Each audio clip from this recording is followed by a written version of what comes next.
Mark, I want to ask you about that because I think TMZ ran a story on that. I think you had done an interview, and I want you to, if you can expand on that at all for us. You had made the statement the other day, correct me if I'm wrong, that you believe that names of Republicans, you didn't mention any names, but you said names of Republicans you believe are scrubbed. Can you just go into that a little further and give us a little background on that? Okay, first, understand that a lot of people don't believe Jeffrey committed suicide, and I've been getting a lot of information from a lot of interested people who seem to, know what they're doing and are in positions to know what they're talking about. And I was told just the other day that these files are being scrubbed. There get Republicans out of there, and I was told it was being done in a facility in Winchester, Virginia. Wow. So that's what I was told by a relatively reliable source. Do you think that's why today Pam Bondi, and that's why Donald Trump said, go ahead, Republicans, vote yes, and that's why Pam Bondi is now opening up a new investigation as well to give them more time? What do you think the meaning is of that? No, I think that's a good guess. I don't like speculating, and right. People have heard me before. I don't like to speculate, but that makes sense. Yeah. The other thing about the suicide, what I want to talk about, the other thing, Bill Barr's conclusion is based on bullshit, okay? After Jeffrey died, I fully believe he committed suicide. I had no reason to doubt it until the next day when the two qualified pathologists did the autopsy, and they came out of the autopsy saying that they can't call it a suicide because it looked so much like a homicide. That was Dr. Kristen Roman, who was a city pathologist. Wow. It was her autopsy to do, and Dr. Michael Bowden, who I very respected guy. Extremely respected. Yeah. Okay, so they said it looks more like a homicide than a suicide. Yeah. And then a few days later, sort of in conjunction with Bill Barr's statement, Barbara Sampson, who was the then chief medical examiner, she calls it a suicide. Now, first of all, the fact that it was originally undetermined and it looked more like a homicide, that does not appear in the Justice Department report. I want to get your first reaction to this video that Pam Bondi released, but yet it's a different camera angle. And as you know, there's 1 minute that's missing from this video angle that was outside your brother's cell when he allegedly took his own life. What are your thoughts on this? Well, did you get the photographs I sent to you? Yes, I did. Yes, I did. Could you put them up? Is that possible? We will. Yeah, we are going to put those videos up later on in the program. Yeah, absolutely. We're going to do that. But okay, because my impression was that videos don't show anything. They don't. That's real. The pictures I sent you, I have the actual cell door to Jeffrey's cell. I have the picture of the tier that his cell is on, and I have the picture of the entrance to that tier, which is up a bunch of steps. So when I watched the video and they said someone was walking across and they put him into his cell, that's impossible. To get into Jeffrey's cell, you had to go up a flight of stairs into the tier, which has a barred, locked door, and then Jeffrey's cell was to the right of that door. So it's not just a matter of just walking somebody through a door on a flat surface and walking them into the cell. So I don't know what that video was, and the person who was in that video, you can't distinguish who that is. I tried to blow it up as best as I could. You can't see who that is. Mark, what are they? I think this is more BS. Mark, what are they hiding? Why is Pam Bondi and Donald Trump not want to talk about your brother anymore all of a sudden? What are they hiding? Well, why do they all cover it? Bill Barr started it after Jeffrey's death by stating that because he saw the videotape and nobody went in or out of the tier, that convinced him it was a suicide. Well, there were 12 other inmates on that tier that could have killed somebody, assuming he was killed. Also, to think that somebody could get to that cell, that tier door, go in, kill somebody, and leave completely undetected is just one of the dumbest things I've ever heard. Because there's 6 levels of security before you get to that tier, each with its own locked doors and guards and cameras. So when I first heard Bill Barr state that, I said, wait a second, they're covering something up. But I thought about that before then, because when they did the autopsy for Jeffrey, Dr. Roman, who was a city pathologist doing the autopsy, and Dr. Michael Bowden was there witnessing it, they came out of the autopsy room saying they could not call this a suicide because it looked too much like a homicide. Right. Now, that fact is ignored and overridden on everything they put out. A few days later, Barbara Sampson, who was the chief medical examiner, she calls it a suicide. And that's what they rely on. They say the chief medical examiner called it a suicide. But let me tell you, Barbara Sampson never saw Jeff's body. Right. She was not at the autopsy. Right. So what information is she basing that decision on? She refuses to speak.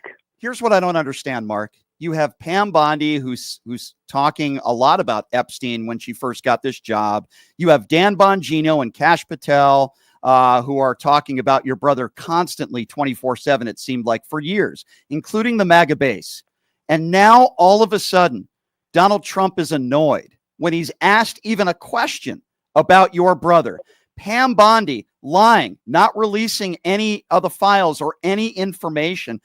Don't you find it quite bizarre that this has all happened in the last few weeks? And now all of a sudden, it seems like nobody in the Trump administration wants to talk about your brother. What do you make of that? Well, it's just like their lies are closing in on them. I don't believe, no one who looks at all the facts available really believes he committed suicide. It just doesn't make sense.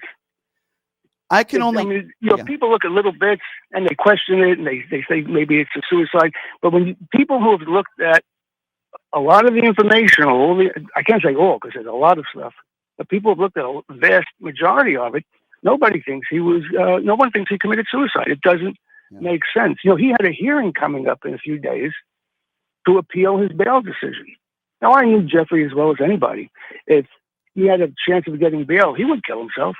Maybe if he had the hearing and the bail was denied, then I can see him taking himself out. And again, I always try to stress that when I first heard that Jeffrey was dead from an apparent suicide, I had no reason to doubt it. I thought, he was in jail. He was facing a potentially long sentence. He didn't have any children to worry about. Now, parents are gone. He knew he didn't have to worry about me. So I figured, okay, he decided to take himself out. And I respected that. But then when the autopsy was done and they said it looks more like a homicide than a suicide, and Bill Barr came out with that stupid statement, I was saying, wait a minute, this is not legit.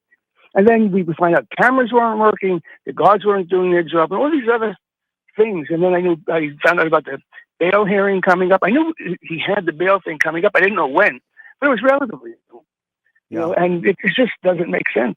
Mark, I know you're not one that likes. I've used the example before. And they use it in court. If you go outside your house and the ground is wet and there's puddles and the cars are wet and there's water dripping off the trees, it rained. You might not have seen it raining, but it rained. Right. So I can't point to particular things here, but I sort of know this was not a suicide. Mark, and then Kash Patel comes out and says, a suicide when you see it. And he states because he's a prosecutor and all sorts of other credentials. And my question is, how many suicides has he actually seen? That's true. And he didn't see Jeffrey's body. He wasn't at the autopsy. He wasn't at the prison. So how could he make a stupid statement like that? That's true. No credentials. Take Dr. Bodden. Dr. Bodden has done about 500 autopsies on prison deaths because he's been doing this for over 50 years. Mm-hmm. Dr. Roman, I don't know how many she did, certainly more than one. And they both, in their professional opinion, would not call it a suicide because it looked too much like a homicide. So I think people are covering up. I think, obviously, Trump doesn't want to talk about it because it doesn't look good for him. Mark, I have to ask you this. And again, I know you're not one that likes to speculate, but do you think Donald Trump knows what happened to your brother? Do you think he knows the truth? Well, I don't like to speculate, but I'd be surprised if he knows the truth. Yeah. I mean, he's the president of the United States. Bill Barr was the attorney general who worked for Donald Trump. Kash Patel, the head of the FBI, who works for Donald Trump. Pam Bondi works for Donald Trump. So if they know what's going on, he certainly knows. And, we've been told that this list was going to come out and all these Democrats were going to be on the list and all these lefties were going to be exposed, right? And now all of a sudden, Pam Bondi is saying there is no list. There's nothing to see here. Stop asking us questions. What do you make of that? I know your number one priority is you want to know the truth, what happened to your brother. And by the way, I don't blame you, and I'm on your side. I do believe he was murdered as well. I don't believe this was a suicide, just like you don't. It makes no sense to me. But don't you find it interesting that we've been hearing for years about this alleged list that was going to be released and all these people on the left that were going to be exposed, Mark? And now all of a sudden that list has disappeared. What do you make of that?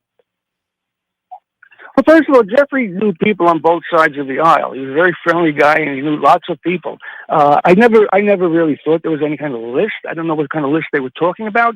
And again, I'm not a prosecutor. I'm not Jeffrey's defense attorney, so I don't get really into the charges against him. With all the things out there, that's not my job. It's not my position. I'm focusing on the circumstances of his. I used to say on his death. I now say on his murder. What would you say to Pam Bondi if you had an opportunity to speak with her right now, Mark? What would you say to her? Just stop bullshitting everybody. And I would assume that's what I would say. I would assume you would probably say the same thing to Donald Trump, correct? And maybe some other things too, but I would definitely say that. Yeah. You know Donald Trump. You guys spent some time together with your brother. Is there anything about those conversations that they had that you could share with us? Because, I mean, there were times where you guys spent time together. Well, it wasn't a lot of time. We took a flight up together on Jeff's plane. We flew from Florida to New York, and Donald was with us. I used to fly with Jeff sort of regularly back in those days, but then stopped just because it was too inconvenient. Yeah. Because his schedule was varied. But we were on the plane. There was nothing really major or pertinent at that point in time. Yeah. I mean, Jeff and Donald were very good friends. They used to fly in each other's planes. They used to hang out together. Donald was at Jeff's office quite a bit. So, Donald comped my mother in Atlantic City and my aunts when I went there for a weekend. They were friends. Mark, and I know Donald's trying to distance himself, but I know they were good friends. When Donald Trump holds a press conference, which he did the other day, and he calls your brother a pedophile, and he calls him a horrible guy, and Pam Bondi says similar things, I'm wondering what goes through your mind when the president of the United States, who was once best friends with your brother, according to your own brother's statements, constantly calls him a pedophile and these other things. What goes through your mind, Mark, when he talks about your brother like that? Well, look, Jeffrey was guilty of being with women that were too young. I know that. Jeffrey admitted that. So I don't have a problem that they go with pedophile, but I guess by definition, you could say that. And again, that's not my concern. My concern was his murder. That's really what I'm focusing on. I hope you get the truth, Mark. I really do. I'm on your side. I think that the Trump administration has a lot to hide. I don't believe that he took his own life. And just proof of that is, like you said, a couple days he had a court appearance where hopefully he was going to be able to get out on bail, or at least he had the opportunity to. And I think that speaks volumes. It doesn't make any sense to me, Mark. Listen, I'm sorry for what you just be aware the bail he was offering would have been the highest bail in the United States history, by about 50% higher than the previous highest bail ever. Mm-hmm. So there was maybe a chance he got bail. Because look, in all reality, as distasteful as it might have been to some people, Jeffrey was not yet convicted of anything this time around. Yeah. So he was still innocent by definition, and you're entitled to bail in most cases if you can, satisfy the court's requirements. So well, Mark, chance he could have got bail and he'd be home living with an ankle bracelet and guards and cameras, but he wouldn't be in the jail. I don't know if we're ever going to get the truth, Mark. Certainly you deserve it. Your family deserves it. I don't know if we're ever going to get the truth. We're certainly not going to get it when Donald Trump is president of the United States. That's for sure. I think that's already been proven. Listen, Mark, I appreciate your time, my friend. Well, do me a favor. Look at the pictures I sent you. I will. You'll see the entrance to the tier. It's up the steps. You'll see the tier, and you'll see the cell door. Now, Jeff's cell door went in the tier, just so you know, is off to the right when you look at that picture. So his cell door is not visible in that picture of the tier, right? Because there are 4 cells on each side of the tier. Jeffrey's the first one, and that's cut off in that photograph. But that's the tier, and you can recognize that tier through the door when you look up the first photograph. And that just gives us more. And that's his cell door. So when they say they had photographs of his cell door, you tell me if you've seen that cell door. No, they're lying. Any of the videos? They're lying. No, I can tell you right now, based on what you showed me, this video, they're lying. They're not showing the correct camera angle of your brother's cell. There's a minute that's missing. It shows absolutely nothing, and it proves that they're hiding something. Mark, I'm on your side 100%. Well, here's another. One other thing about the videos. After Jeffrey's death, and Bill Barr referred to the video showing nobody went in or out of the tier, and that convinced him of the suicide. I asked for the footage from that camera from 10 o'clock at night until noon the next morning, because since Bill Barr said it showed the door that nobody went in or out of, it would have shown when the last people left that tier, about 10:30 at night when they locked it up, and it would have shown when Michael Thomas went in the morning about 6:30 to serve breakfast when he found Jeffrey's body, and it would have shown them taking Jeffrey's body off of the tier. It would show who was there, who was involved, maybe who was running the show. Why did they move a dead body when they're not supposed to until the medical examiner comes? There's just so many questions here, so many things that were done wrong, that just to say that this was a suicide and write it off as that is just foolhardy. Yeah, I'm with you. Makes no sense. Makes no sense to me either, Mark. And you deserve the answers. Mark, I always appreciate it when you do this show. I really do, my friend. And we'll talk soon, brother. And if you have any other information you want to share with us, please let me know, okay? Just look at those photographs. That's plenty of information right there. Yes, that is true. What I'm talking about. That is true, and we will definitely show those. Mark, I appreciate your time, my friend. Thank you very much. Be well. Stay safe. Thank you. Mark Epstein, everybody. That's the brother of Jeffrey Epstein. I have to ask you about Maxwell. And I know you weren't very close to her. I get that. But what do you make at all, if anything, Mark, of the preferential treatment that the Trump administration is giving her? She is allowed a dog. She's allowed a laptop. Guests arrive with snacks. She's allowed security when she goes to work out. It's almost like you would call it a Club Med facility. I'm wondering if you have, because this is unprecedented, Mark. I mean, to me, her lawyer said that kind of deal, and I'm not looking to hurt Glenn, but I thought it was interesting in her testimony when she was asked about different people, if they were involved with anything, and she basically said no, gave a pretty quick no kind of answer. But when she was asked about Trump, she went on at length about how he was always professional and she never saw anything wrong. And I thought, gee, he's really getting a special exoneration above the other people who she just, said no to, basically. Mark, I thought that was interesting. It's the only logical explanation, isn't it, Mark? The only reason why she's getting this kind of treatment is because Donald Trump has something to hide. It's the only explanation that I could come up with. Would you agree with that? Well, I can't come up with another one. Right. And sir, I just wanted to ask, my last question is, what are one or a few of the biggest misconceptions that a lot of us have that you would like to clear up? But Jeffrey commits suicide. That's the main one. Yeah, I think that's a pretty important one. Yeah. And I think there's a lot of people. It's the only one I care about. Yeah. No, I understand that. But, and I want to say that once again, Mark didn't do anything wrong. He lost his brother and he wants the truth. I would want the truth, no matter who my family member is or what they did in their past.